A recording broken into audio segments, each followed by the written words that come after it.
Today I would like to read to you from On the Banks of Plum Creek by Laura Ingalls Wilder. Today's chapter is chapter 32, Grasshoppers Walking. After Christmas, there were a few snowy Sundays, but Pa made a bobsled of split willows, and they all went to Sunday school, snug in the new coat and the furs, the shawl and muffler. One morning, Pa said the Chinook was blowing. The Chinook was a warm wind from the northwest. In a day it melted the snow away, and Plum Creek was running full. Then came rains, pouring day and night.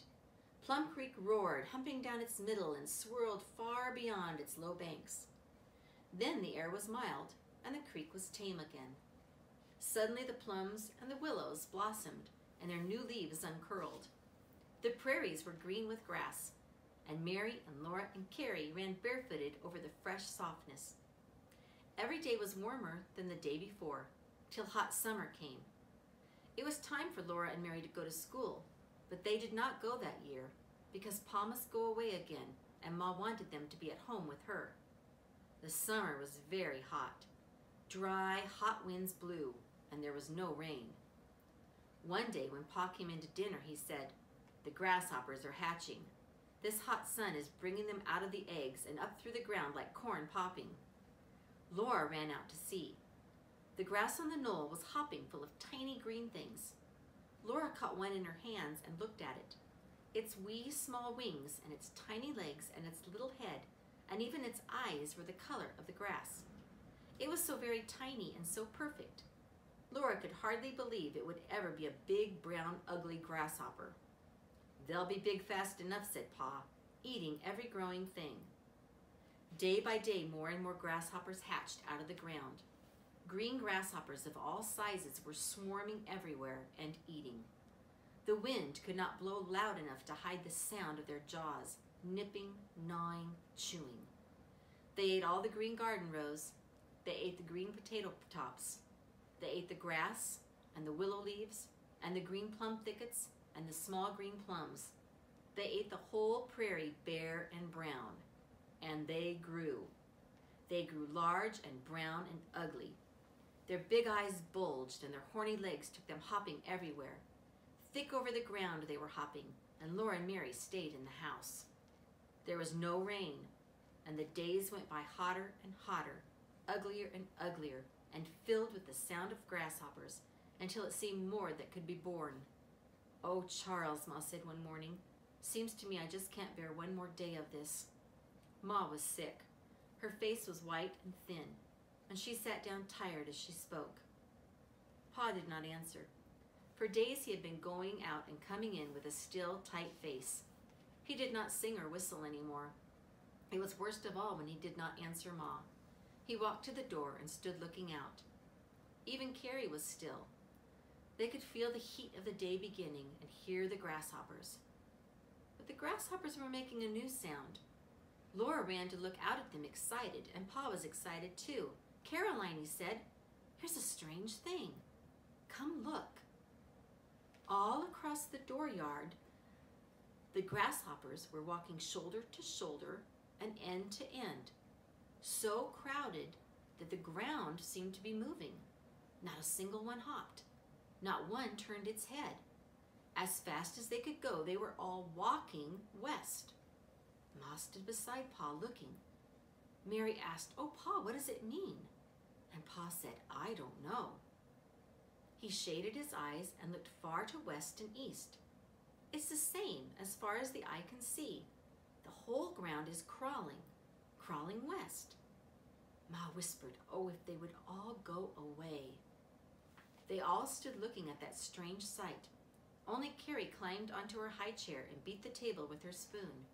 "In a minute, Carrie," Ma said. She kept on watching the grasshoppers walking by. There was no space between them and no end to them. "I want my breakfast," Carrie shouted. No one else moved. Finally, Carrie shouted, almost crying, "Ma, Ma!" "There, you shall have your breakfast," Ma said, turning around. Then she cried out, "My goodness!" Grasshoppers were walking over Carrie.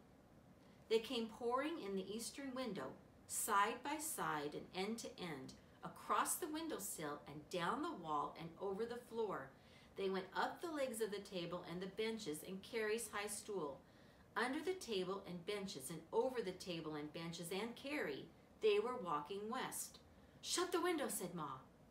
Laura ran on the Grasshoppers to shut it. Pa went outdoors and around the house. He came in and said, "Better shut the upstairs windows. Grasshoppers are thick walking up the east side of the house as they are on the ground. And they are not going around the attic window, they are going right in." All up the wall and across the roof went the sound of their raspy claws crawling. The house seemed full of them. Ma and Laura swept them up and threw them out the western window. None came in from the west, though the whole western side of the house was covered with grasshoppers that had walked over the roof and were walking down to the ground and going on west with the others. That whole day long, the grasshoppers walked west. All the next day they went on walking west, and all the third day they walked without stopping. No grasshopper turned out of its way for anything.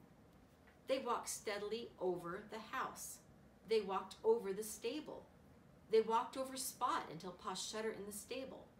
They walked into Plum Creek and drowned, and those behind kept on walking in and drowning until dead grasshoppers choked the creek and filled the water, and live grasshoppers walked across on them. All day the sun beat hot on the house. All day it was full of the crawling sound that went up the wall and over the roof and down. All day grasshoppers' heads with bulging eyes and grasshoppers' legs clutching were thick along the bottom edge of the shut windows. All day they tried to walk up the sleek glass and fell back, while thousands more pushed up and tried and fell.